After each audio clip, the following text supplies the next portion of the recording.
마가복음 16장 15절부터 18절까지입니다. 우리 같이 읽겠습니다.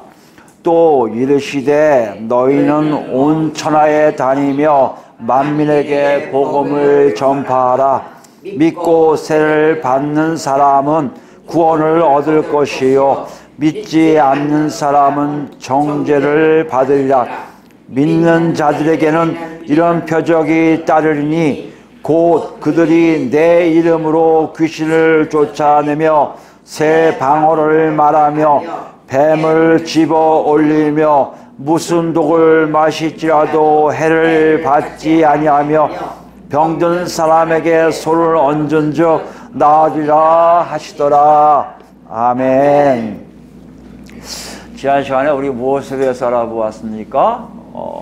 예수님의 부활되심에 대한 소식을 들었는데도 그것을 전혀 믿지 않는 제자들을 통해서요, 예수의 부활되심이 기쁜 소식, 즉 복음이 되지 않는 이유가 뭐라고요? 성령께서 역사하지 않기 때문인 것을 알았습니다. 마찬가지로 우리에게 적용한다면 우리가 분명히 교리적으로나 지식적으로 부활되신 예수님에 대해서 알고 있거든요.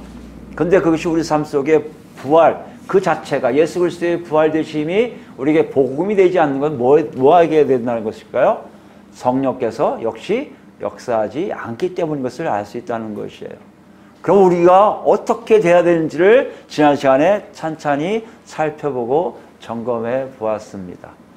여러분, 한 주가 어떠셨어요? 정말 우리 자신이 성령을 받았는가에 대한 답에 아멘이셨습니까? 아직은 아닌 것 같아 라고 있습니까? 아직은 아니라는 얘기는 아직 예수 그리스도를 만나지 못하심을 얘기하고 있습니다. 성령이 계신 것을 분명히 알 수가 있다는 것이에요.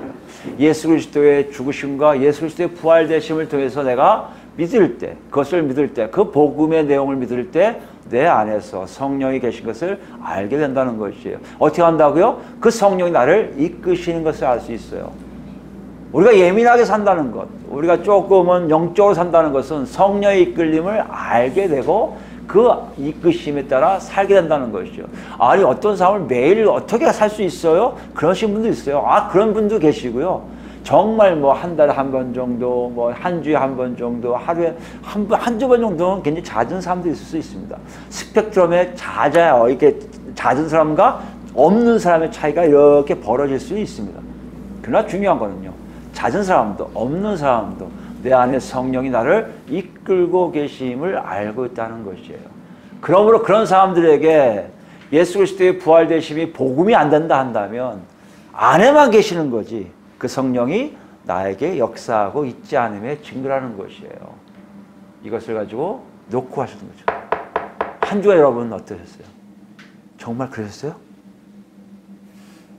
제 바람은요, 저를 포함해서 우리 모두가 이 간증이 그랬어요, 저랬어요, 이랬어요 하는 것이 그냥 가식적인 것이 아니라 그냥 일상적으로 조금씩 전달될 수 있는 그런 모임이 됐으면 좋겠어요. 그래야만이 여러분 그리스도인이고요. 그래야만이 예수 믿는 사람들의 모임인 교회가 되는 거예요. 없는 게 자연스럽잖아요. 아니요. 있는 게 자연스러운 거예요. 지금은 아닐 수 있어요? 아니에요. 지금 그래야 돼요. 이게 우리가 앞으로 점점 모임의 횟수를 이제 쪼서 우리 6년 끝나요? 12월 달이면 딱 6년 끝납니다. 모임지가. 참 재밌는 건 내년 1월 1일이 우리 2017년도 1월 1일날 주일이었거든요. 내년 주일도 1월 1일이에요. 그러니까 7년 시작하는 게 1월 1일날 또 시작하더라고요. 참 재밌습니다. 뭐 인간은 갖고 여러 가지 의미를 둘러 애쓰겠지만은 어찌됐든 간에 세월이 이만큼 지나가고 있는데 여러분과 제 안에, 우리의 모임 안에 그런 간증과 그런 증언이 없다면 우리는 지금 굉장히 병들어 있습니다. 그것을 하나님이 알게 하신다는 것이에요. 좀 더 우리 안에 좀 예민하게 살아서, 아니면 예수를 만나려고 몸부림치면서 달라져 우리가 되길 원합니다. 마가는 우리한테 이렇게 얘기해요. 예수 그리스도를 믿으면요, 자기 안에 성령이 계신 것을 알아요. 그 성령이 자기 이끈 걸 알아요. 그래서 그 성령 역사 때문에 자주는 아니더라도 예수 그리스도의 부활되심이 복음이 된 일들이 일어나고요. 그 예수 그리스도의 부활되심처럼 자기도 마지막에 부활되고자 이 땅에서 애쓰는 삶을 사는 사람들이 있는데 그 사람들이 그리스도인이라고 말하고 있는 거예요. 여러분, 제가 그리스도인이십니까? 분명히 알아요. 아니면 빨리 오셔야 돼요. 아니면 심각한 우리에게 심판이 있음을 경고하고 계시다는 것이에요. 오늘은 더 나갑니다.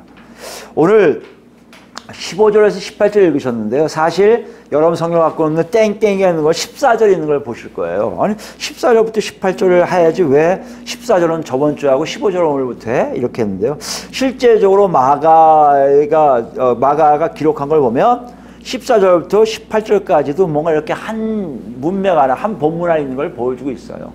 우리가 지난 시간에 어떻게 같이 생각을 나눴습니까? 9절부터 20절은 첨가된 거다. 누구에 의해서요? 마가에 의해서 원본을 쓴 바로 짧은 시간 내에 첨가된 거기 때문에 그 안에 있는 내용이 어떤 메시지인가를 알아보기 시작했잖아요. 그 시작이 9절부터 했다면 본격적인 것들이 오늘에 일어났다면 차이가 있다는 것이에요. 왜요? 14절과 15절 유심히 보면 아시겠지만 14절에는 예수님 부활되신 예수님 오셔서 제자들을 야단치시는 게 나와요. 근데 오늘 여러분 읽어보시기 알겠지만 야단치신 내용과 정반대의 내용이 나와요. 어떻게 믿음이 없는 제자들에게 이걸 말씀하실 수 있을까 정도의 차이가 나는 걸 볼 수 있어요. 그럼 뭐지? 연속적인 말씀이 아닌 것을 우리가 알 수 있어요.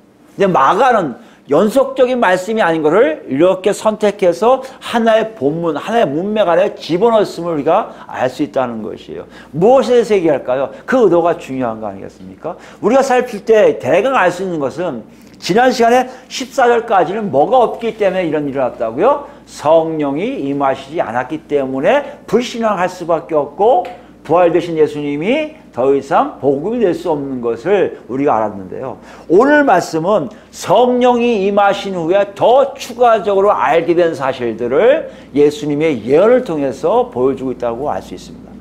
예수님이 분명히 이렇게 말씀하신 건 사실이지만 이건요, 성령이 임하신 후에야 비로소 이 일을 행할 수 있음을 알기에 마가가 같이 붙여놓긴 붙였지만 우리 14절과 15절을 나누면서 뭐라고 얘기한다고요? 사이에 성령이 오심을 집어넣어야 된다는 것이에요.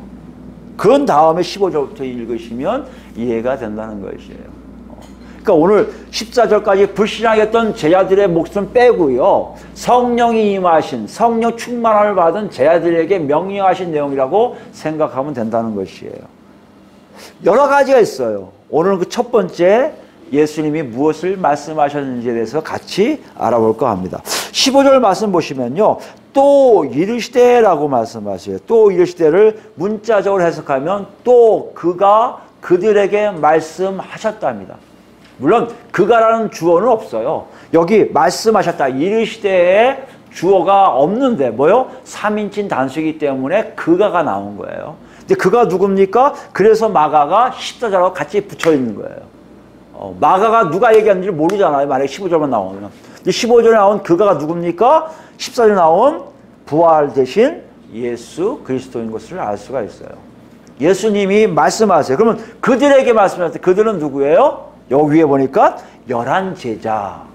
가룟 유다를 제외한 나머지 11제자에게 말씀하신 것이라는 것이에요. 마치 어떤 걸 얘기했습니까? 예수님이 너희가 성령이 임한 뒤에 너희들이 할 일에 대해서 너희가 어떻게 살아야 될 것인가에 대해서 예언하신 내용을 11제자에게 했다는 것이에요. 11제자에게 했다는 얘기는 그들에 의해서 교회가 세워지고 교회 전체에게 얘기하신 말씀을 할 수 있지만 오늘은 좀 더 좀 소폭적으로 11제자에게만 말씀하신 거 가지고 우리가 이해하면 더 정확하게 알 수 있다는 것이에요. 뭘 얘기하셨을까요? 11제자에게 뭘 했습니까? 명령을 하세요. 뭐라고 명령하세요? 맨 뒤에 단어가 주동사예요. 전파하라. 전파하라고 명령하세요. 11제자에게. 추종자들에게 하신 게 아니에요. 핵심적인 11제자. 나중에 11제자가 누구입니까? 사도들이에요.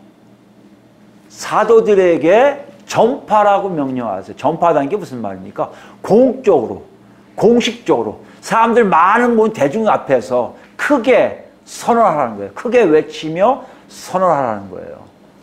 11 사도들에게 예수님이 명령을 하세요. 뭘 외치라는 거예요? 앞에 보니까 복음을 외치라는 거예요. 그러면 마가가 좀 복음에 대해 설명해 주시면 좋겠는데 마가는 또한 복음에 대해 설명하지 않아요. 마가복음 1장부터 시작해서 1장 1절부터 시작해서 지금까지 수태 복음은 많이 나오는데 복음이 뭔지에 대해 설명 안 해요. 우리가 그냥 알 수 있는 내용은 뭐라고요? 예수님이 십자가에 죽으신 후에 하나님이 성소휘장을 찢으시고 예수 그리스도를 부활시키신 사건, 요 내용이 복음의 내용이란 말이에요. 이 복음의 내용을 전파라는 거예요. 공적으로, 공식적으로 사람들 앞에서 크게 외치고 다니라는 것이에요. 그럼 한번 생각해 보세요. 이 복음을 전파하는 것이 어떤 의미이길래 예수님은 이것을 11 제자에게 부탁하고 명령하셨을까? 이거 어떻게 보면요, 예수님이 이 땅에 오신 목적과 같아. 1장에도 그렇잖아요. 복음을 믿으라고 했잖아요. 회개하고 복음을 믿으라고 전파하고 계셨잖아요. 예수님이 하실 일들을 11 제자들, 즉 11 사도들에게 그대로 맡기신 거나 같은 의미라는 얘기죠. 그러면 이것이 왜 중요하게, 무엇을 얘기하기에? 하나님은 그 아들을 보내셔서 그 아들로 통해서 복음을 전파하게 하시고 그 아들의 제자들에게 또 이 복음을 전파하는 사명을 주셨을까? 과연 복음이란 무엇이기에? 어떤 의미가 있기에 이렇게 하나님은 여기에 모든 것을 다 바쳐 역사하고 계실까?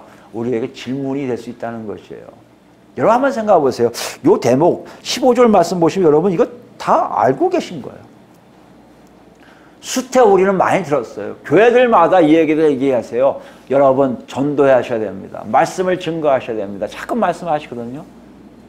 그것과 여기 나온 내용이 같은가를 보셔야 돼요.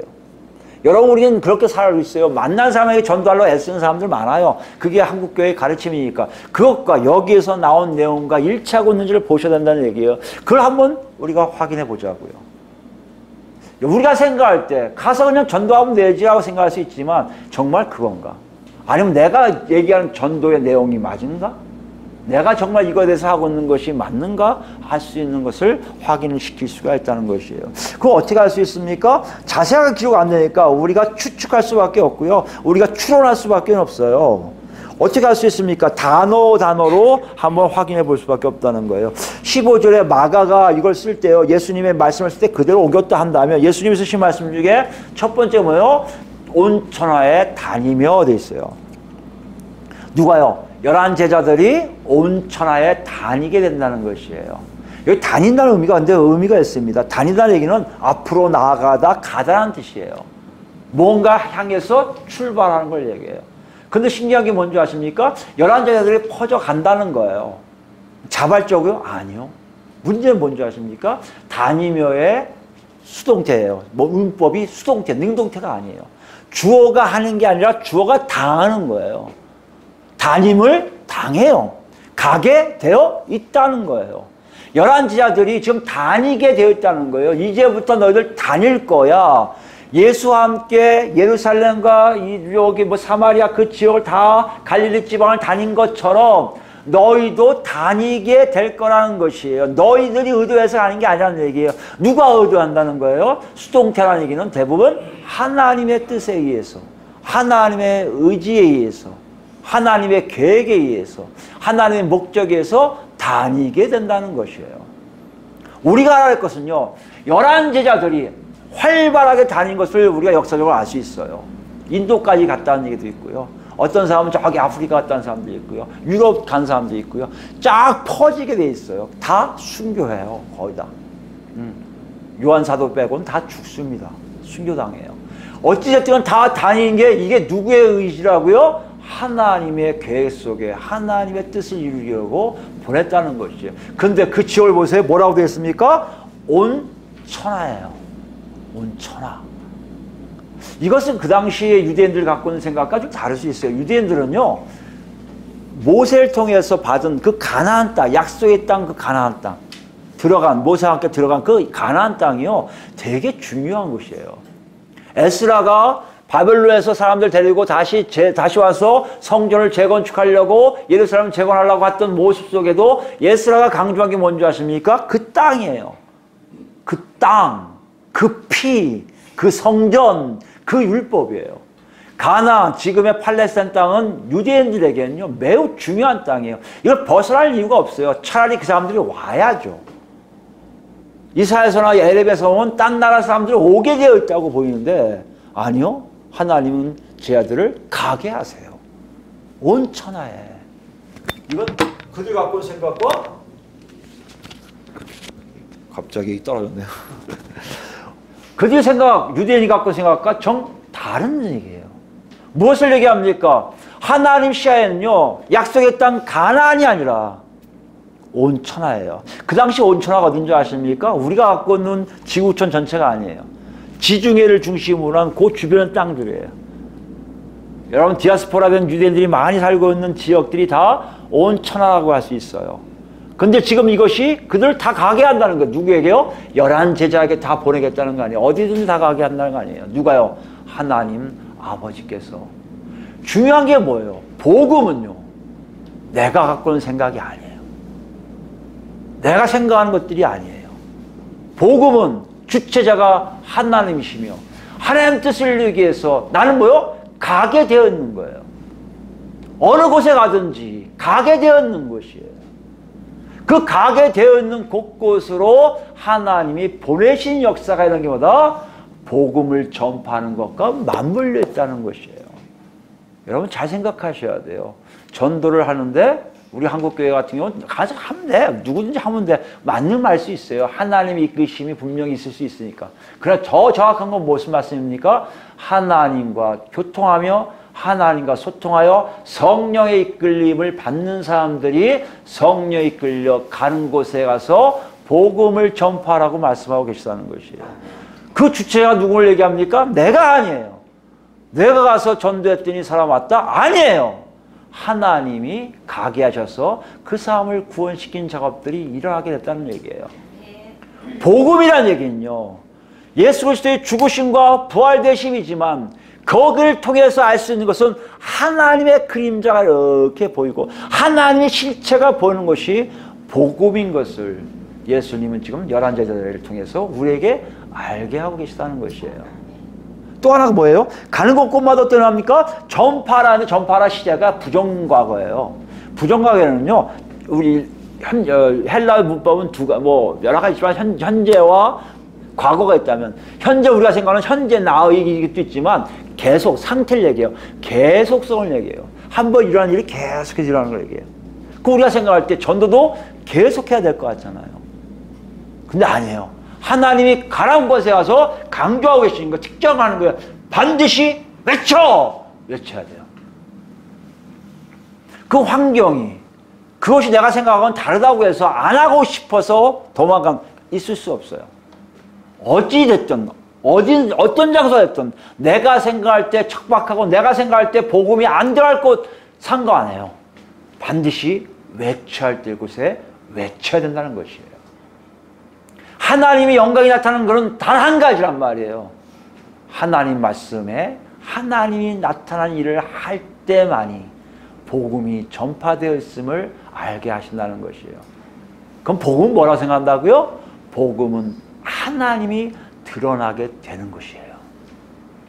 여러분 복음을 받았다면요 하나님이 드러나야 돼요. 나는 복음 받았는데 하나님 전혀 몰라. 이건 가짜예요.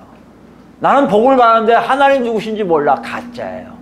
하나님이 그와 함께하지 않은 증거인 것을 알 수가 있다는 것이에요. 정말 그렇습니까? 오늘 또 하나의 굉장히 중요한 단어가 있는데요. 만민에게 복음을 전파하라는 거예요. 복음 전파하는 대상에 대해서 예수님이 예언하신 게 뭐예요? 만민에게 왜 번역했을까요?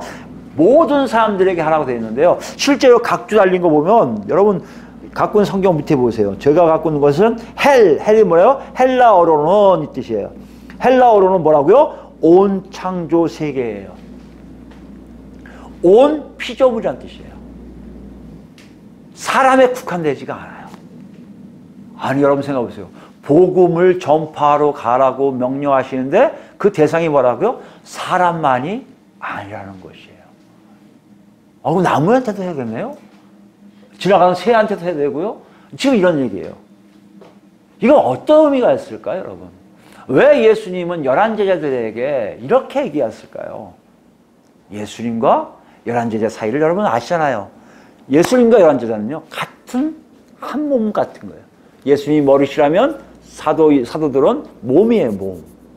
그러니까 예수님이 행하신 일들을 이들도 그대로 하고 있다는 거예요. 복음 전도의, 복음 전파의 우리 핵심은요, 사람이 변화되는 것, 사람이 어떻게 되는 것도 있겠지만, 그건 한 부분이고요. 그 사람들의 변화된 삶을 통해 피조물이, 피조세계가 달라지는 것을 보여주고 있다는 것이에요. 복음 전파가 어떤 면으로 보면 예수 그리스도의 죽으심과 부활되심이 단순하게 사람들을 건져내서 교회 나오게 하고 됐어가 아니라 그 사람들 통해서 이 피조세계에 알리는 메시지가 있다는 것이에요. 로마서는 뭐가 나옵니까? 조금 있으면 탄식한다는 거 아니에요, 그들이요. 할 수 없이 인간들이 타락했기 때문에 우리도 어찌할 수 없어 종노릇하고 있는데 빨리 벗어나고 싶어요. 하나님의 아들 빨리 오세요 라고 알고 있다는 것이에요. 그 상황을 그대로 사도 바울이 얘기하는 이유는 바로 예수님이 말씀하신 그런 말이에요. 무슨 얘기입니까? 하나님의 주관점, 복음 전파의 주관점은요, 사람을 이렇게 세워서 뭐예요? 우리가 흔히 얘기하는 사람 변화시키는 것으로 만족하고 계신 것이 아니라는 것이에요. 우리 그러잖아요. 교회에 사람들만 많이 오면 된다고 착각하잖아요. 아니요. 그거는 무슨 일을 위한 하나의 현상일 뿐이에요. 그 무슨 일이에요? 무슨 일이 어떻게 일어난다는 것이에요. 여러분, 창세기를 가볼까요? 창세기 1장 가보시면 26절 말씀입니다.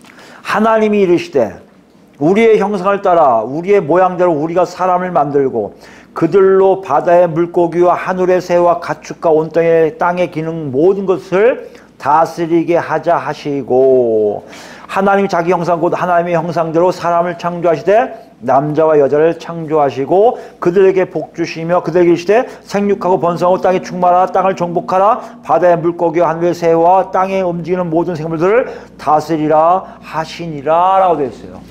여기 보시면 알겠지만 사람을 만드신 이유가 뭐라고요? 하나님 대신 이 지구에 있는 모든 생물을 정복하고 다스리기 위함이에요. 어쩌면 뭐요? 대리인이에요. 뭘 얘기하고 계십니까? 인간이 이 땅에 태어난 것은요, 그저 하나님하고 동행하는 것도 있지만 하나님의 창조 계획을 온전히 이루기 위한 중심에 있다는 것이에요.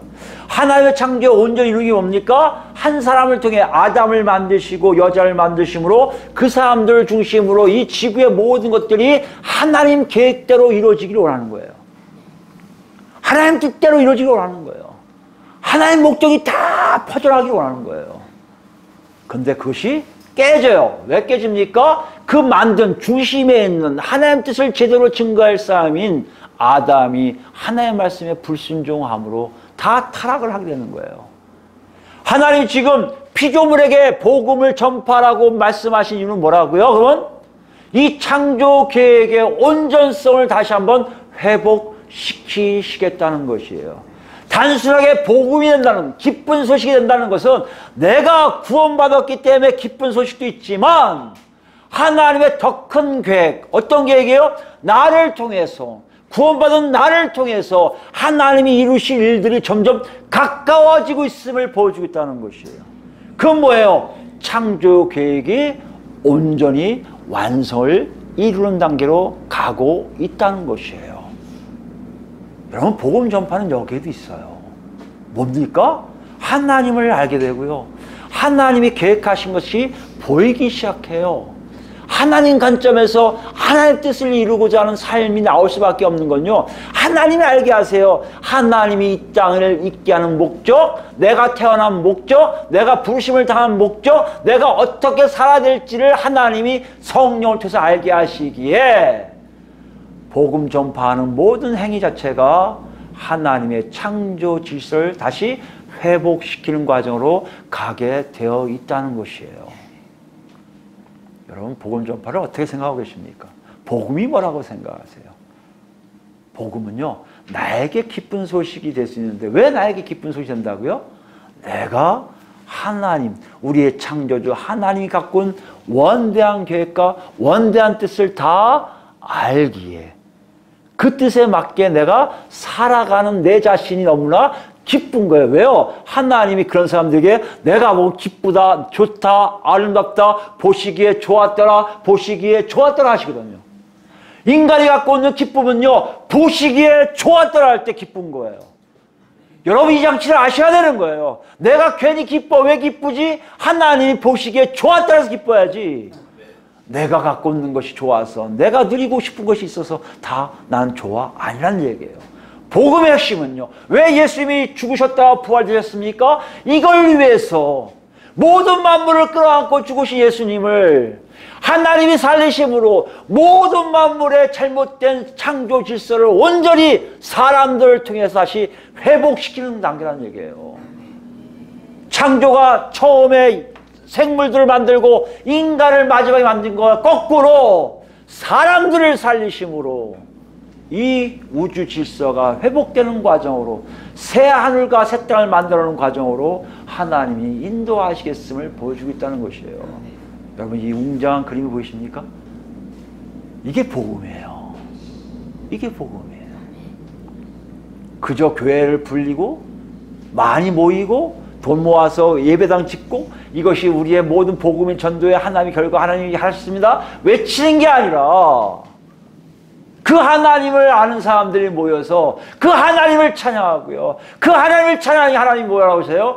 보시기에 좋았더라 하는 그 말씀이 각 심령에 울려 기쁨의 평안으로 샬롬의 놀라운 역사를 각자가 누리는 것이 복음의 모습이라고 지금 말씀하고 계시다는 것이에요. 이것을 11제자에게 명령하신 이유로 마가복음은요, 다시 보면요, 보면 마가의 의도를 생각해 보세요. 11제자에게 얘기하려고 했을까요? 마가는 11제자의 제자잖아요. 11제자를 통해서 복음을 받은 사람이잖아요. 그러니까 누구한테 얘기하고 싶은 거예요? 지금 마가의 독자들에게 묻고 있는 거예요. 너희 정말 그러고 있니? 예수 그리스도의 부활되심이 복음이 있는 거 너희들 알지? 왜? 성령이 오셔서 성령 역사하시니까. 그렇다면 물어볼게. 그것이 어떤 의미인 줄 아니? 저 좋으라고 한 거 아니에요? 그래, 너 좋으라고 한 건데 어떤 의미야? 모르고 있다면 지금 녹화하고 있는 거예요. 하나님의 원대한 계획이 너희를 통해서 어떻게 펼쳐질 줄 알게 하시는 것이 예수 그리스도의 부활되심이 복음이 될 수밖에 없는 놀라운 사실인 것을 알게 하신다는 것이에요. 누가요? 성령 하나님이. 여러분 성령이 계시면 왜 기쁩니까? 왜 나도 모르게 울면서 웃어요? 하나님 뜻이 여러분 안에서 제대로 움직이기 때문이에요. 지금 마가가 독자들 그걸 묻고 있어요. 그렇다면 우리는 어떻습니까? 우리 한국교는 어떻을까요? 요즘 여러분 모르겠어요. 기독교 방송 보니까 주로 보이는 게 초청, 특별, 특세, 특별자가 많이 들어가요. 특별 부흥회, 특별 사역, 다니엘 기도회, 간증 이것이 굉장히 많습니다. 그래서 자주 접해서 듣게 되는데 들어보면 옛날에 제가 선배들을 통해서 아니 우리 동기들 통해서 아니 우리 바로 밑에 후배들 통해서 듣던 간증과 다른 것을 많이 발견합니다. 요즘의 간증의 특징, 요즘 특별 집회의 특징들이 뭔지 아십니까? 사람의 초점을 맞추고 있어요. 요즘은 팬데믹 때문에 그런지 다 아프대요. 다 상처를 받았대요. 다 괴롭대요. 그러니까 그런 사람들 모아놓고 나 이렇게 괴로웠는데 나 이렇게 괜찮아졌어. 나 아팠는데 지금은 그 아프지 않아. 무슨 아픔이에요? 육체적 아픔도 아니에요. 이 심령의 아픔이에요. 상처받은 것들이 지금 많이 깨어뜨리는 거예요. 듣다 보면 1시간 이상을 하는데요. 죄송하지만 그들 입에서 하나님, 예수님, 성령님이 없어요. 내가 그랬더니 그렇게 되더라. 마지막에 뭐라는 줄 아십니까? 그냥 누구의 도우심이라는 얘기도 안 해요. 기막힌 도와주심에 따라 제가 이렇게 됐어요. 그래요. 거기 하나님의 도우심을 얘기하면 안 됩니까? 안 하더라고요. 우리의 간증을 보세요. 교회의 간증을 보세요. 왜 그랬을까요? 점점 교회가 뭘 얘기합니까? 구원이 현세적인 목적, 현세적인 삶에 초점을 두고 있거든요. 이 땅에 잘 먹고 잘 사는 것, 이 땅에서 건강하게 지내는 것이 마치 복음의 핵심으로 이야기가 되었기에 점점 많은 사람들이요 간증을 그렇게 해요. 또한 뭐 있습니까? 이제 내 생각이 곧 하나님 생각이 됐습니다. 내가 그렇게 생각하는 걸 다 하나님이 말씀을 해주셨다는 것이에요. 아니요. 하나님 말씀은 정말 달라요. 그걸 우리가 이렇게 얘기할 수 있는 정도가 아닐 거예요. 간증을 들어보면 정말 그 말씀은 정말 듣고 싶은, 듣는 사람들은 행복하겠다 할 수 있을 정도의 놀라움이에요. 근데 우리는 너무 쉽게들 내 생각을 하나님 뜻으로 얘기해요. 기도했더니 하나님 주신 생각이 떠올랐다. 거짓말할 가능성이 많아요. 제발 안 했으면 좋겠어요. 왜 그렇습니까? 이 모든 것도 하나님을 만나지 못했기에 하나님을 어떻게 만나야 돼? 인격적으로 만나. 인격이 뭐야? 네가 생각하는 대로 만나면 만나는 거라는 게 많았다는 얘기예요. 실제적으로 하나님의 역사, 살아계신 존재하신 하나님을 만난 삶이 아니었기에 복음이 점점 복음이 내 위주의 복음이에요. 내가 기쁘면 복음이에요. 내가 잘 되면 복음이에요. 내가 흥분되면 복음이에요. 내가 아팠다가 잘 되면 괜찮아요. 지금도 원망하다가 하나님이 내 뜻대로 내 마음대로 나를 인도하시면 나는 그게 복음이 된다고 생각한다고요. 아니에요. 오늘 본문을 보면 알겠지만 하나님이 드러나요. 나하고 달리 하나님 뜻이 나타나요.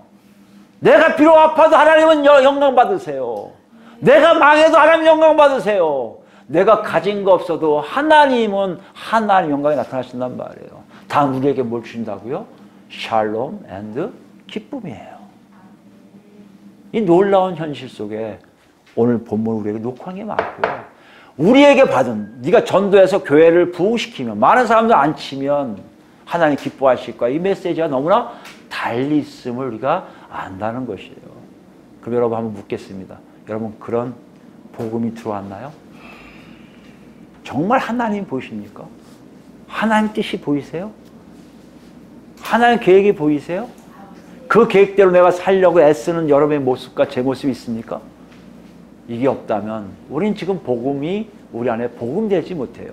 마가는 그래서 복음이 뭐라고 설명 안 하는 것 같아요. 기쁜 소식이 안 돼요. 누가요? 하나님 나한테 더 이상 기쁜 소식이 안 돼요. 하나님 나한테 동의하고 싶은 사람이 아니에요. 그분 나한테 간섭자예요. 나한테 괴로움만 줘요. 나를 괴롭히려고 애쓰는 사람 같아요. 존재 같아요. 아닌데 왜 그렇게 생각합니까? 복음이 되지 않아서 그래요.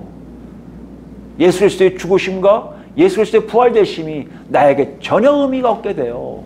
내가 죽겠군요. 그러면 뭘 얘기하려고 한 거예요? 우리가 어떻게 이게 복음이 된다는 얘기예요.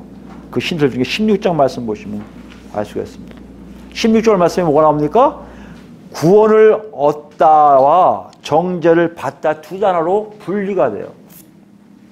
복음의 결과가 두 가지로 확 나누고 있음을 안다는 것이에요. 11제자에게 얘기하세요. 예수님이요. 이 복음을 전파해. 이것 때문에 한 사람은 구원받고 한 사람은 정죄받아. 근데 중요한 단어가 뭔지 아십니까? 구원받다, 정죄받다는 얘기예요. 다 받다라는 표현을 왜 쓸까요? 다 수동태예요. 똑같이. 내가 구원하는 게 아니에요. 내가 정죄하는 게 아니에요. 누구에 의해서 구원을 받아야 돼요. 누구에 의해서 정죄를 받아요. 이 둘 중에 하나라는 얘기예요. 그게 뭐예요? 복음이 들어갔을 때 내한테 두 가지 반응이 난다는 거예요. 하나는요, 나 구원받았어가 외치는 거고요. 하나는요, 아직도 몰라 정죄받았어가 된다는 얘기예요. 다 미래적 시제예요. 뭡니까? 심판대 앞에서 있어요. 심판대 앞에서 하나님에 의해서 결정나는 거예요. 너 구원, 너 정죄. 정죄받다는 게 무슨 말인지 아십니까?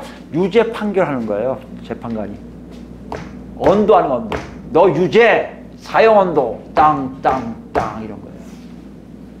정죄를 받다는 얘기는요. 심판대에서 완전히 정말 물을 수 없는 다시 뭔가를 회복될 수 없는 그런 단계로 가는 거예요. 영원한 벌을 받는 것을 얘기하고 있습니다. 그럼 구원은 뭡니까? 구원은요. 단어가 중요하죠. 건져냄이에요. 어디에서요? 위험한 상황에서요. 죽음에서요. 구원받는 것이 여러분과 제가 알고 있는지를 확인하고 있다는 것이에요. 복음을 받는데 여러분이 기쁘고 없다. 복음이 복음되지 않는다. 여러분에게 뭐가 없는 거예요? 구원받음이 없는 거예요. 정죄받음만 있는 거예요. 정죄받은 게 뭡니까? 우리가 지난 시간에 얘기했듯이 예수께서 십자가 못 박혀 죽으실 때 모든 만물, 우리 인간의 모든 것들 다 끌어안고 죽으세요. 그게 죽음이 뭡니까? 살아있지 못한 거 아니에요. 정죄받는 거 아니에요. 그게 언제예요? 원래는요. 아담에게 너 이거 먹으면 정령 죽으리라고 하셨거든요. 근데 아담이 먹었어요? 살았네? 안 죽었네? 아니요. 심판은 받아요, 이미. 그게 뭐예요? 예수 그리스도의 십자가 못 박힘으로 다시 한번 재현하시는 거예요. 다 모든 만물 포함해 다 끌어안으셨어요. 그리고 죽으세요. 무슨 얘기예요? 너희들 나처럼 심판받은 거야. 죽은 거야. 끽! 이거예요. 그럼 구원은 뭡니까? 이런 사람들 중에 하나님이 부르심을 받고 하나, 둘 살아나는 것을 구원이라는 얘기예요. 다시 얘기할까요? 건져지는 거예요. 죽음의 자리에 있는 사람들을 건져내는 거예요. 박문정 일로 올라와. 아무개도 일로 올라와. 이게 구원받는 거예요. 구원은 내가 뭐 했기 때문에, 내가 예수를 정말 나 예수 믿어요 외쳤기 때문에 하는 게 아니라 하나님의 주권적 손에 의해서 딱 들려가는 거예요. 이 일을 복음하고 딱 맞물려 있음을 예수님이 선언하고 계시다는 거예요.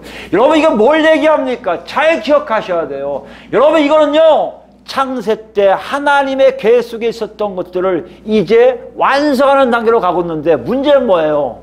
정령 죽으려 했던 사람들이 죽음에 다 처해 있음을 알게 하시는 것이고요. 그들 중에 살아나게 하는 일이 있다는 것이에요. 뭘 얘기합니까? 창조의 완성으로 가고 있다는 것이에요. 이 말씀이 좀 어려울 수 있는데 이거예요. 지금 예수님이, 하나님이 뭐예요? 아담 만드시고 저거 먹으면 안 돼. 선악하게 하는 실과인데, 나무 열매인데 저거 먹으면 넌 정령 죽어. 너 나하고 떨어질 거야, 멀어질 거야 말씀하셨는데 그걸 먹었단 말이에요. 그럼 뭡니까? 모든 인류가 심판을 받았다는 거예요. 이미 뭐예요? 정죄 선언이 된 거예요. 너는 guilty, 넌 유죄 이러는 거예요. 근데 이거 언제 땅땅 한다고요? 예수님이 재림하실 때 흰 보좌 위에서 땅땅땅 하면 끝나는 거예요.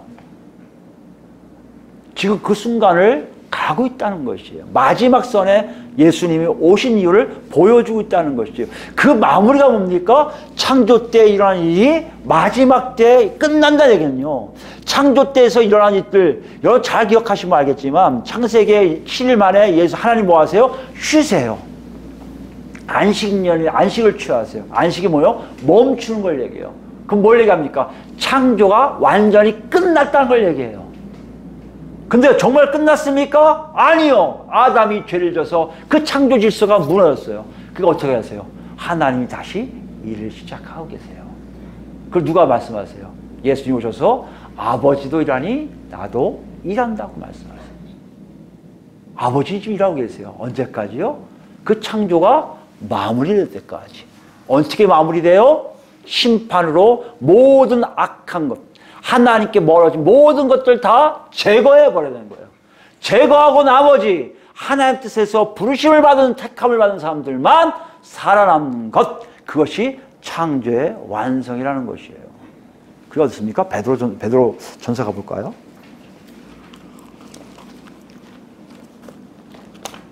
베드로전서 사실 요 구절이 참 어렵거든요. 저도 망설였어요. 이걸 인용할까 말까. 근데 설명하기 참 좋더라고요. 그래서 이걸 가져왔는데 여러분 보시면 알겠지만 3장 18절 말씀입니다. 구원받고 정죄받은 것을 잘 표현한 내용이에요. 그리스도께서도 단번에 죄를 위하여 죽으사 의인으로서 불의한 자를 대신하셨으니 이는 우리를 하나님 앞으로 인도하려 하심이라. 여기 보세요. 죽으셔서 의인으로서 불의한 자를 대신하셨고 우리를 하나님 앞으로 인도하려 했다는 것이에요. 인도함이 구원받는 거거든요. 육체로는 죽임을 당하시고 영으로는 살리심을 받으셨으니, 이게 무슨 말씀이냐면 아까도 했지만 육체가 죽은 상태에서 영이 사는 자체는요 하나님이 함께 하심의 증거라는 얘기예요. 인간이 그렇게 된 것을 그대로 얘기하고 있습니다. 우리가 구원받은 줄 산다고요? 예수님처럼 그대로 영이 살아났다는 거죠. 이게 신비로움이에요. 이건 아직도 주석가들 다 헷갈려요. 저도 헷갈려요. 뭐가 정확한 답이 없어요. 그러나 문맥에서 이해할 수 있는 것은 그 상황이 어떻게 해요? 예수님이 지옥을 가세요. 하데스를 가세요. 그게 19절 말씀이에요.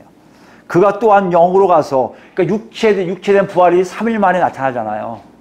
3일 후에 나타나죠. 새벽에 나타나요. 그 짧은 시간에 갔다 왔다 뭐 말이 많아요. 어쨌든 그냥 문맥에 있는 대로 한번 우리 이해해 봅시다. 영으로 살리심을 받았어요. 그랬더니 그 영이 어디로 가세요? 지옥으로 가세요. 19절입니다. 그가 또한 영으로 가서 옥에 있는 영들에게 선포하시니라. 옥에 있다는 건 지옥에 있는 영들이에요. 그게 누굽니까? 20절 보세요. 그들은 전에 노아의 날 방주를 준비할 동안 하나님이 오래 참고 기다리실 때 복종하지 아니하던 자들이라. 여러분 한번 생각해 보세요. 예수 전에 있었던 죽은 사람들, 하나님께 배신하고 하나님 뜻대로 살지 않은 사람들이 다 죽었을 텐데 그들은 어떻게 됩니까? 얘기를 하잖아요. 지금 여기서 그들에 대해서 복음을 증거했다는 분들이 계시고요. 그래서 뭐 건지라고 했다는데 그건 아니고요. 제가 생각하기 문맥을 뒤에 나올 얘기하겠지만 앞에 보신 거예요. 불의한 자를 위해서 의인이 죽으심으로 우리를 하나님 앞으로 인도하려 하십니다. 노아 사건을 그대로 접목시키고 있어요. 노아 사건 어떤 사건입니까? 하나님 뜻대로 사는 노아 가족들만 살아가고 나머지는 다 죽었다는 것이에요.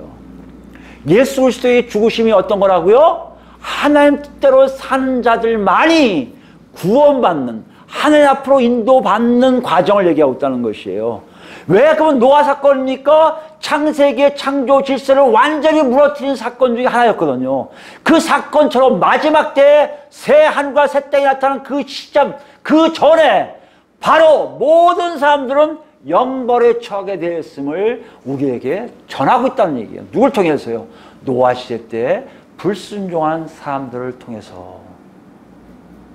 여러분 지금 이 복음의 증거가요, 막연하게 먼 미래에 우리가 구원받을 거니까 믿어도 되고 시간 많으니까, 아니요.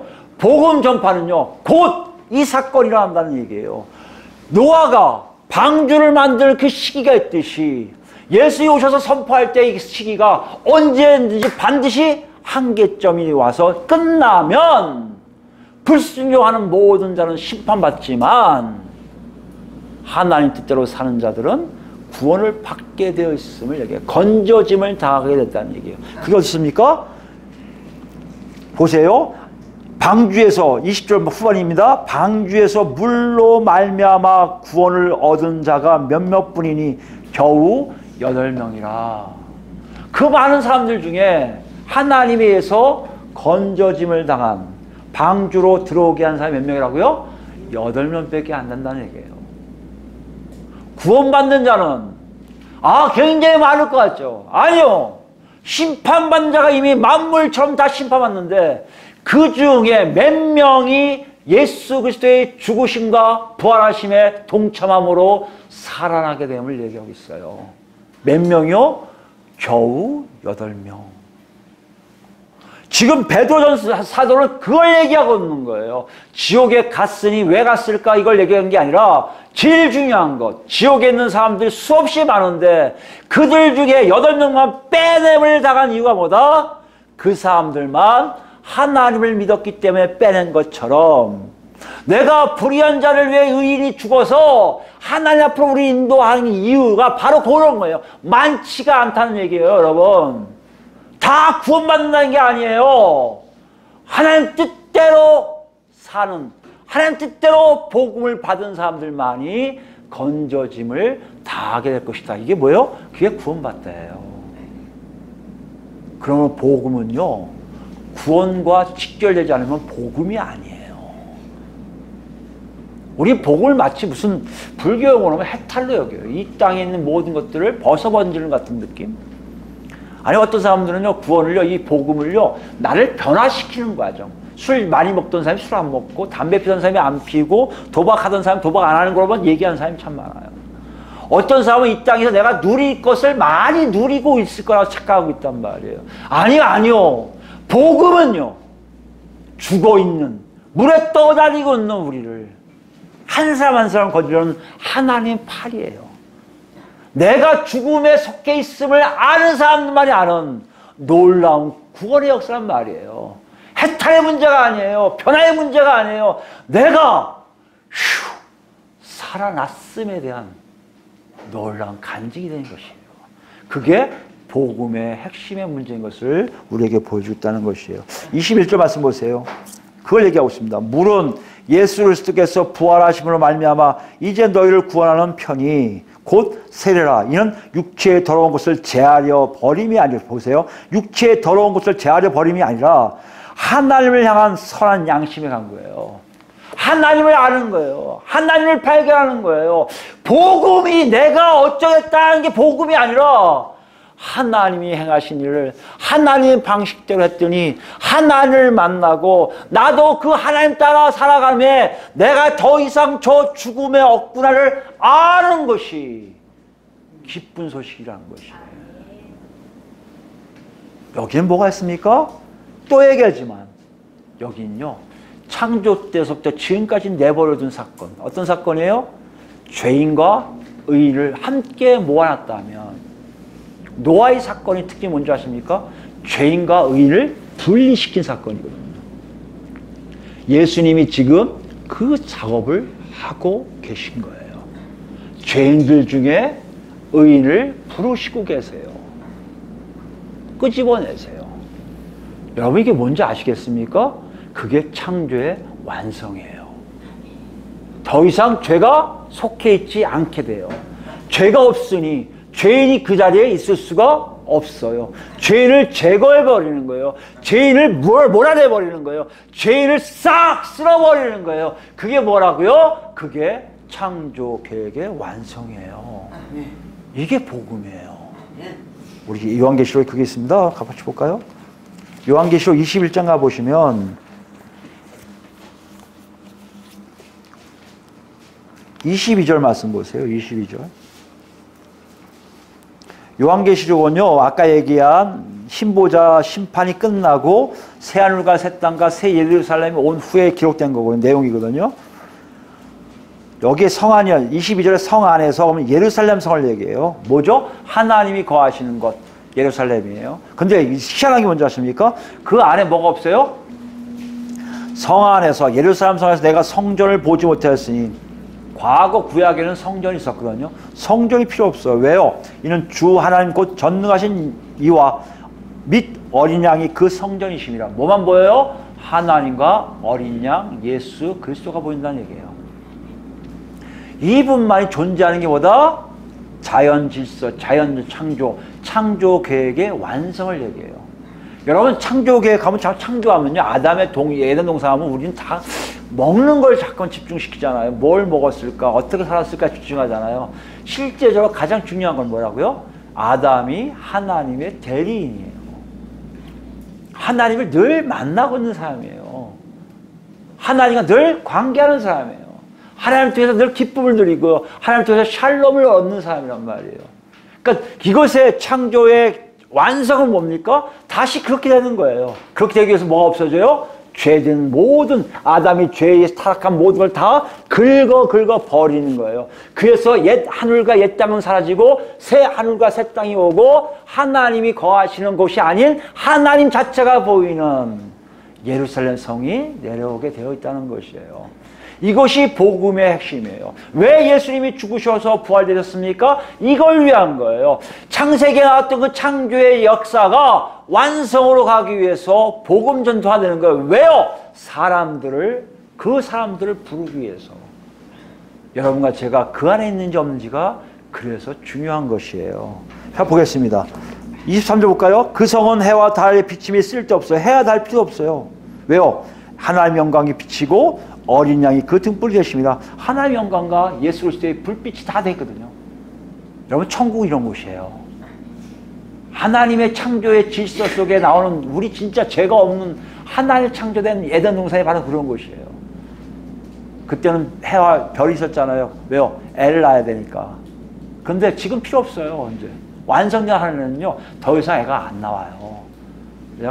제가 맞는지 모르겠지만 맞을 것 같아요. 자꾸만 요새 기독교 TV에서는 다산을 하자고 자꾸 얘기하는데 죄송하지만 CBS 보니까 2100년 되면 이 한반도에 1800만 명밖에 안 남는데요.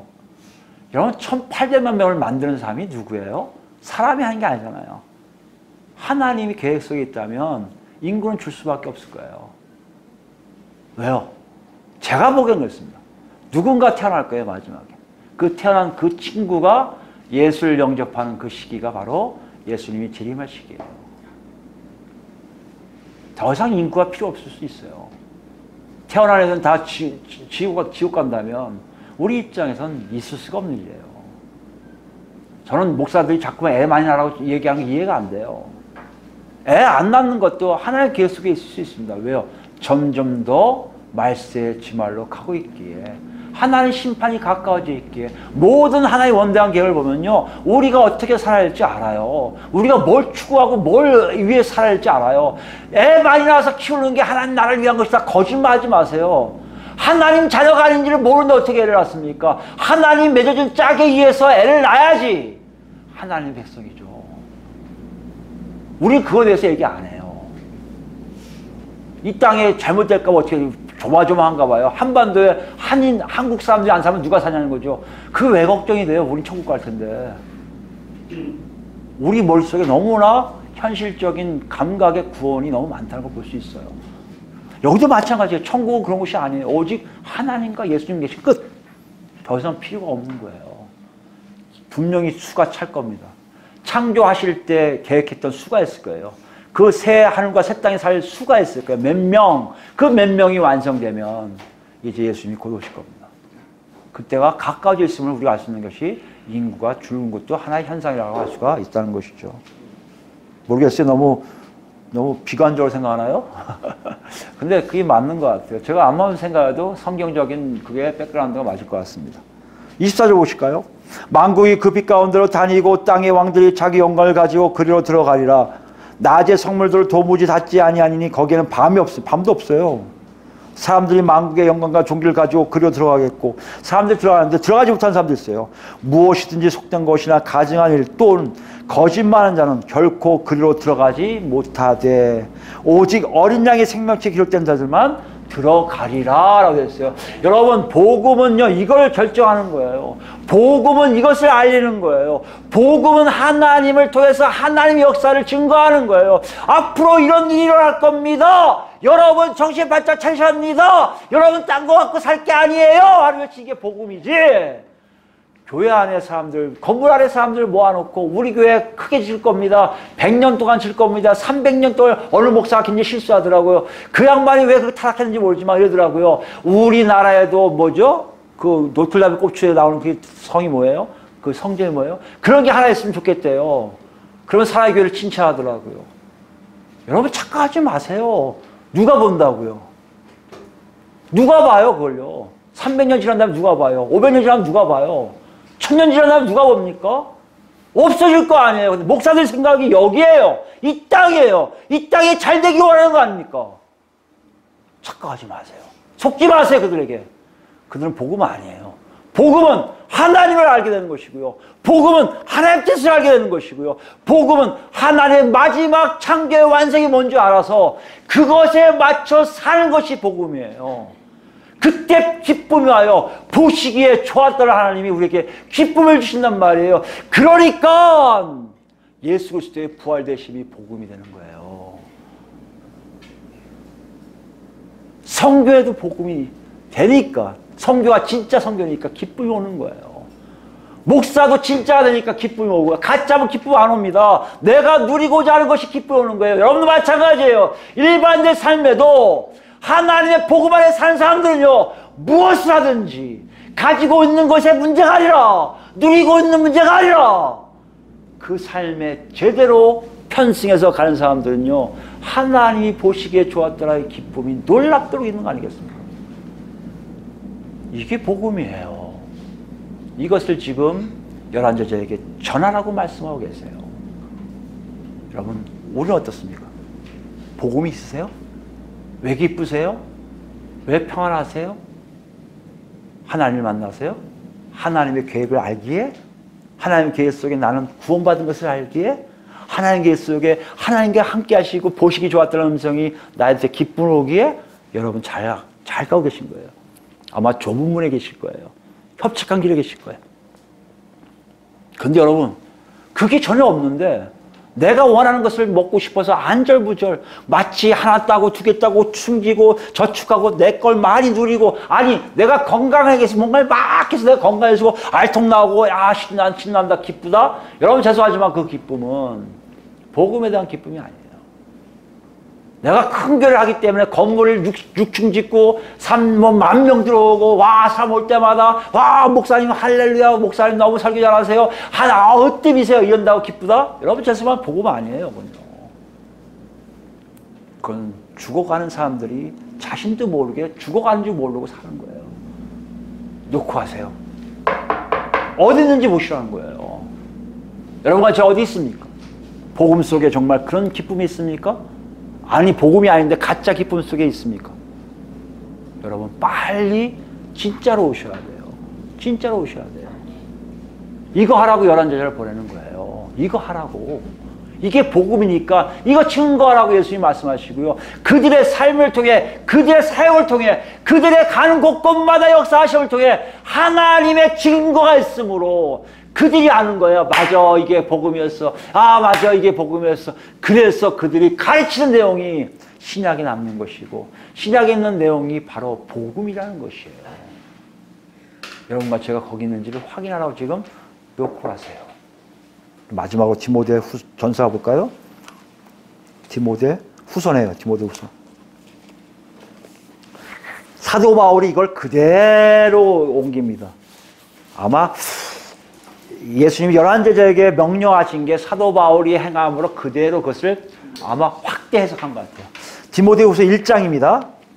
디모데 후서 342 혹은 343 1장 8절 말씀이에요.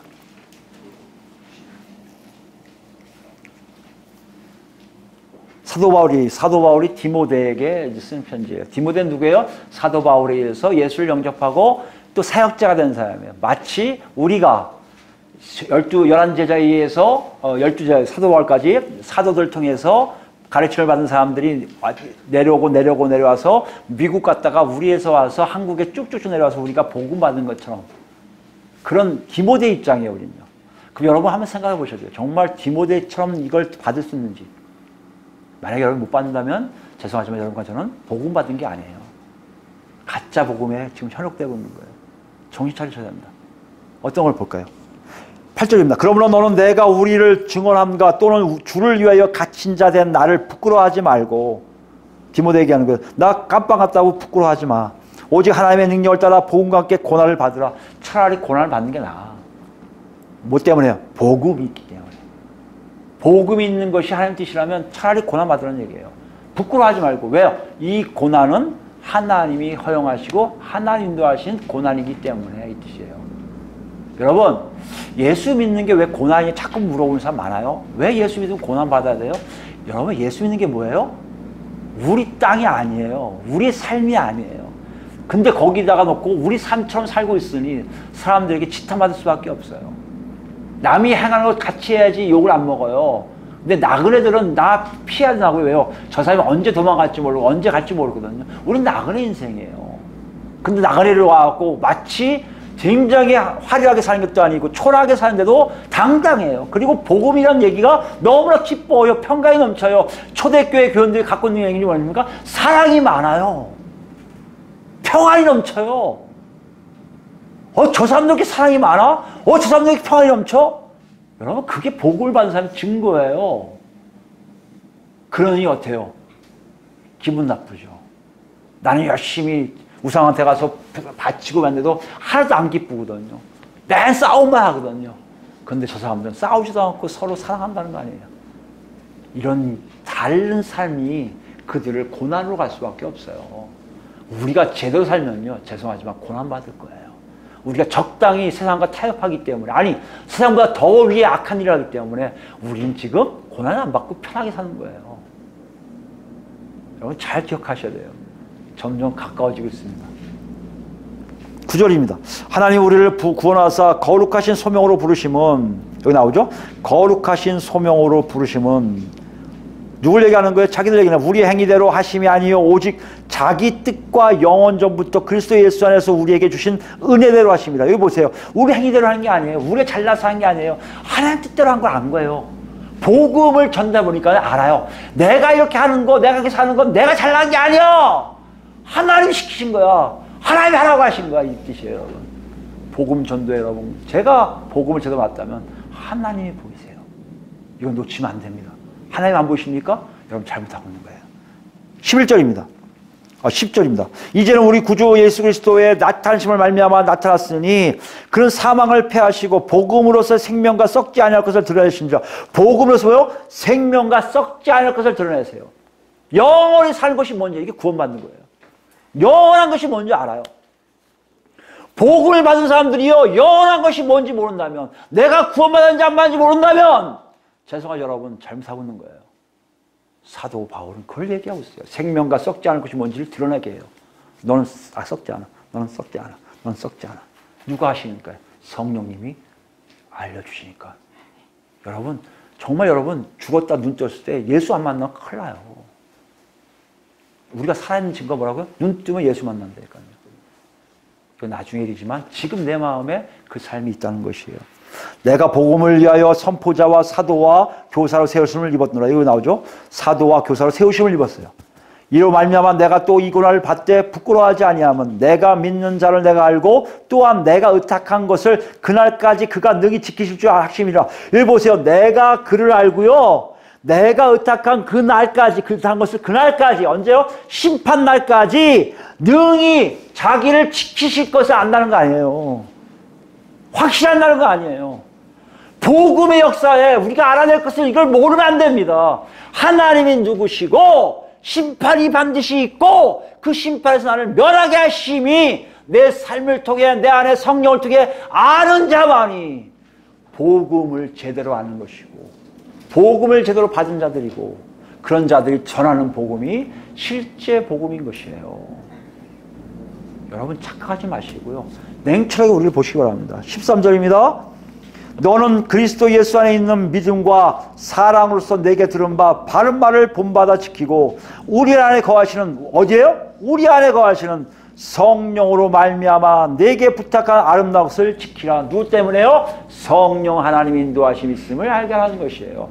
오늘 말씀 아까 말씀드렸지만 성령이 임하시지 않고 무슨 말인지 몰라요. 여러분 제 안에 성령이 계시다면 분명히 알 거예요. 복음이 들어왔을 때 예수 그리스도의 죽으심과 부활하심을 믿었을 때 내 안에 성령을 통해 하나님을 만나고요. 하나님의 계획을 알고요. 마지막 심판 때에 내가 이쪽에 있음을 알고요. 그 심판 때에 이쪽에 있음을 감사해요. 늘 성령을 따라 살려는 몸부림이 여러분과 저에게 있다는 것을 안다는 것이에요. 이것이 있는지 지금 마가는 독자들에게 물어보고 있어요. 그리고 더 나가서 우리에게 묻고 있어요. 여러분, 복음을 받으셨습니까? 예수님의 죽으심과 예수님의 부활되심이 여러분에게 그런 걸 보게 하셨어요? 여러분 안에 성령 계신 거예요. 안 계시다고요? 머리에만 있다고요? 죄송하죠 여러분. 아직이 아니에요. 이 분명한 선에 여러분 어디 가실 거예요? 두 가지밖에 없어요. 구원받을래? 정죄받을래?